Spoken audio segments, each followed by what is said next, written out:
Hello friends, Lee Brown here, and you're back at my kitchen, my rules. Today, I'm going to show y'all my mother's recipe for 5-flavor cake. Get our cake pan properly prepared, and y'all know that means being greased and floured. We've added some flour here. We're going to set it to 3 1/4. This is what is called a barbecue style cake. You're going to cook it low and slow. Hey! Alright, so you need 2 sticks of butter, half a cup of Crisco. Alright, the next thing we need is our sugar, and we need 3 cups.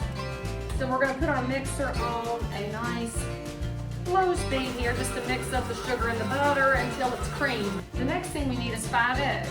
If you have watched baking shows before, you know it's actually pretty important to alternate your wet ingredient with your dry ingredient. And in this case, that is 3 cups of white flour. And the way that I do this is fairly simple.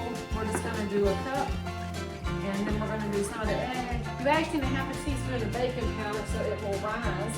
Actually, to activate that baking powder, you need a wee tiny bit of salt.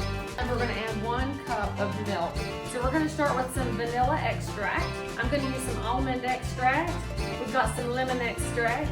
And then we have imitation butter, and then we have rum extract. And just change it up a little bit. Keep it on a low setting. And now what we're going to do is take this beautiful batter and pour it into our nicely prepared pan. In roughly an hour or thereabouts, we're going to have a great cake.